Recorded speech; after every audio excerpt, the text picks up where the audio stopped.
Let's talk pitching prospects who will make an impact in 2024. Up next on Fantasy Baseball Today in 5.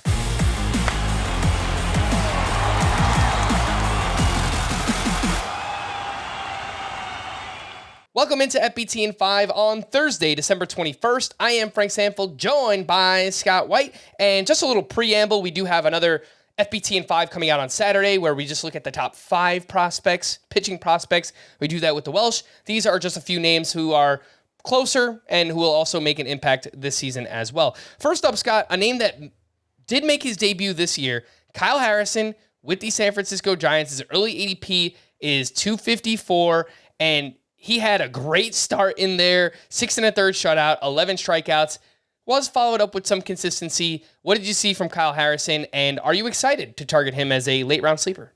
I seem to be more excited than anybody else, which is funny because it seemed like Kyle Harrison has lost stock in the prospect world, while I've been encouraged by what he's done, because he used to have a ton of strikeouts, but had no idea where the ball was going, would throw like 58% of his pitches for strikes. That's how he started out 2023. And I think maybe people are looking at the full season numbers and are like, this guy's not going anywhere. He's still walking way too many batters, but it actually improves quite a bit for Kyle Harrison at the end. His final 3 starts in the minors, he got that strike percentage up to 64%, which is solid. It's not like major control issues if you're throwing 64% of your pitches for strikes. Okay, it's just a 3-start sample, but it was enough that it compelled the Giants to promote Kyle Harrison to the majors. And in his time in the majors, he threw 65% of his pitches for strikes and had a couple of genuinely dominant outings. So I think he's trending the right direction developmentally, and I'm not sure why it seems like so much of the prospecting world has soured on Kyle Harrison. I think he could still be a standout contributor in fantasy.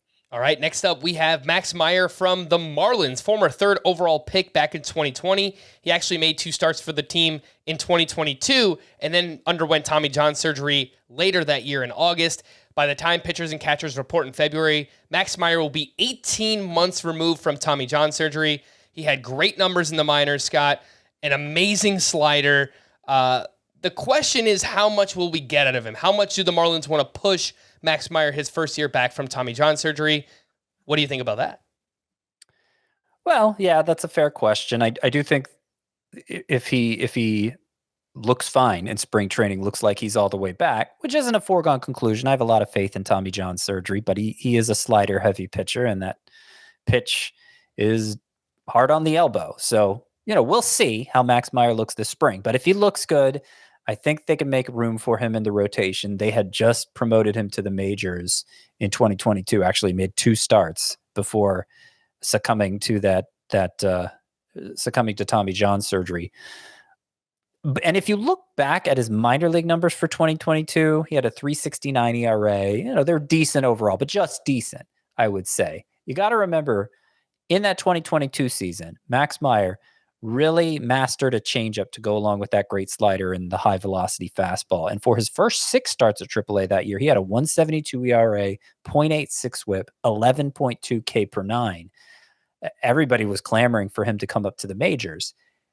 And that's the point when the elbow trouble started. It didn't start with Tommy John surgery. He started having problems right after those first 6 starts with a 1.72 ERA. So who knows what his numbers would have looked like without that issue. I think that's the biggest reason of all to be excited about Max Meyer still. All right, the last name I want to talk about here, Scott, is AJ Smith-Shawver from your Atlanta Braves for now, unless they wind up making a trade that involves him, obviously. But he just started this past season as a 20-year-old in high A who wound up making it to the majors. I mean, that is something that does not really happen often throughout just the development of a pitcher. And he had a dominant season in the minors. He got called up to the majors. He was okay, a 4.26 ERA, 1.11 whip. The K to walk ratio, not so great. Look, he's only 21 years old. This was his first taste of adversity, but there's a lot of people that like AJ Smith-Shawver. He pitches for a great team. They do a great job developing their pitchers as well. What are your thoughts on Smith-Shawver this year? You say it was his first taste of adversity. It was kind of his first taste of anything. I get what you're saying about the numbers. They don't really impress me either, particularly during his time in the majors, but I think you have to contextualize them in that Smith-Shawver was a big football player in high school, didn't really devote his attention to baseball until later. His secondary arsenal was very raw to start out, threw hard, but didn't have a lot to go with it. And just the strides he's made with it in such a short amount of time, to the point he was ascending all the way to the majors at age 20, I think it was last year. The Braves really sped him along. And it was probably rush job for a guy who wasn't quite ready, but they had an opening and he was best suited to fill it. So I think if you contextualize Smith-Shawver's debut in that way, it looks better, and just give him a little more time to marinate, to sharpen up those breaking pitches, and there may be a pitcher here. He's higher in a lot of prospect rank lists than I would have him, is AJ Smith-Shawver, but I recognize the upside, and I'm sure at some point in 2024 the Braves will have need for his services again. All right. For more extensive fantasy baseball coverage, listen to the Fantasy Baseball Today podcast on Spotify, Apple Podcast, the Audacy app, or anywhere else podcasts are found. Thanks for listening to Fantasy Baseball Today in 5, and we'll be back again on Saturday. Bye-bye.